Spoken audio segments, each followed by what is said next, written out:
වසර 4500ක් තිස්සේ වැලි කතරක මැද නොසලී පවතින මේ දැවැන්ත නිර්මාණ මානව ඉතිහාසයේ ලොකුම අභිරහසයි. රෝදයක්, විදුලියක් හෝ නවීන දොමකරයන් නොතිබූ යුගයක මිනිස්සුන් ටොන් 60ක් බැරැති ගල් උසට එසවූයේ කොහොමද? ඔවුන් මේවා හැදුවේ සොහොන් ගෙවල් ලෙසම විතරද? නැතිනම් අප නොදන්නා යම් බලශක්ති තාක්ෂණයක් මේ සැඟවී තිබෙනවාද? අද අපි පිරමීඩ ගැන ඔබ මෙතෙක් නොඇසූ සවිස්තරාත්මක කරුණු 5ක් ඔස්සේ මේ අභිරහස විමසා බලමු. පිරමීඩයක් සෑදීමට ගල් කුට්ටි මිලියන 2.3ක් පමණ අවශ්‍ය වුණා. මේවායින් බොහොමයක් කිලෝමීටර් 800ක් දුරින් ඇති අස්වාන් සිට නයිල් නදිය හරහා ගෙන ඒවා. පුදුමයට කරුණු නම් මේවා කැපීමට ඔවුන් භාවිතා කළේ තඹ කියක් පමණක් වීමයි. නමුත් තඹවලින් දෘඩ ග්‍රැනයිට් කැපීම සඳහා ඔවුන් වැලි මිශ්‍ර කරමින් සූක්ෂම ඝර්ෂණ තාක්ෂණයක් භාවිතා කළා. ඒ වගේම මේ ගල් වැලි මත ඇදගෙන යද්දී වැලි ස්වල්පයක් තෙත් කිරීමෙන් ඝර්ෂණය අඩකින් අඩු කරගන්නා බව ඔවුන් දැන සිටියා. මේ සරල නමුත් ඉතා තියුණු ඉංජිනේරු දැනුමක්. පිරමීඩයේ මැද තියෙන ග්‍රෑන්ඩ් ගැලරි එක ගැන ඔබ අසා තිබෙනවාද?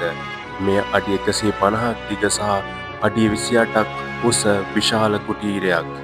බොහෝ විද්‍යාඥයන් අද විශ්වාස කරන්නේ මේ රජුගේ කුටියට අවශ්‍ය බරති ගල් කුට්ටි එසවීමට භාවිතා කළ ප්‍රතිබර පද්ධතියක් බවයි. ලනු සහ ලී රෝද ආධාරයෙන් මේ කුටීරය තුළ යෝධ යාන්ත්‍රණයක් මෙන් ක්‍රියා කරමින් ඔවුන් ගල් කුට්ටි ඉහළට ඔසවා තිබෙනවා. එවැගේම පිරමීඩයේ පාදම සෙන්ටිමීටර් 2කට වඩා අඩු වෙනසකින් සමතලා කිරීමට ඔවුන් ජල මට්ටම භාවිතා කළා. පිරමීඩ නිකම්ම ගල් ගොඩක් නෙවෙයි.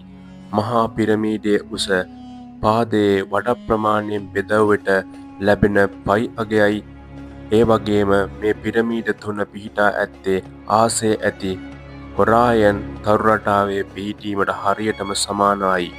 තවත් පුදුම සහගත දෙයක් නම් පිරමීඩයට පැති 4ක් නොව පැති 8ක් තිබීමයි. හිරු උදාවන විට සහ බැස යන විට පමණක් පෙනෙන මේ සූක්ෂම කැපීම කාලය මැනීමට හෝ පිරමීඩයේ ශක්තිය වැඩි කිරීමට කළ නිර්මාණයක් ලෙස සැලකෙනවා.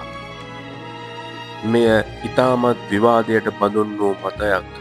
පිරමීඩය සෑදීමට ගත් ඩොලොමයිට් සහ ග්‍රැනයිට් ප්‍රාශානවල විද්‍යුත් සන්නායකතාවය වැඩි. පිරමීඩය ඇතුළත ඇති පටු මාර්ග හරහා රසායනික ද්‍රව්‍ය ගලා යන්නට ඇති බවත්, එයින් යම් ආකාරයක රැහැන් සහිත විදුලියක් නිපද වූ බවටත් මතයක් තිබෙනවා.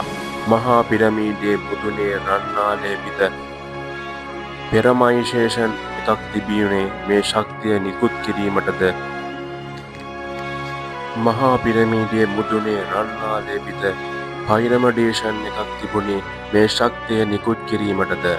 ඒ වගේම මෑතකදී ස්කෑන් පරීක්ෂණවලින් හමු වූ බිග් වොයිඩ් හෙවත් රහස් කුටිය සැඟවී ඇත්තේ කුමක්දයි අදටත් රහසක්. අප බොහෝ දෙනෙක් හිතන්නේ මේවා හැදුවේ වහලුන් කසපහර කමින් කියලයි.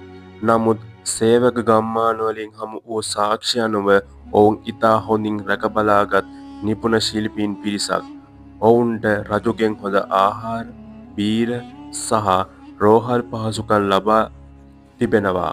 මහා පිරමීඩය වටා ඇති ගල් කුට්ටිවලින් මුළු පෘථිවිය වටාම අඩි 10ක් උස තාප්පයක් ඉදි කරන්න පුළුවන්. ඒ තරම් දැවැන්ත කාර්යයක් ඔවුන් කළේ මහත් කැපවීමකිනි. පිරමීඩ කියන්නේ අතීතයේ මිනිස්සුන් අපට ඉදිරි කර ගිය මහා ප්‍රහේලිකාවක්. ඔබ හිතන්නේ මේවා පිටසක්ක ජීවීන්ගේ වැඩක්ද?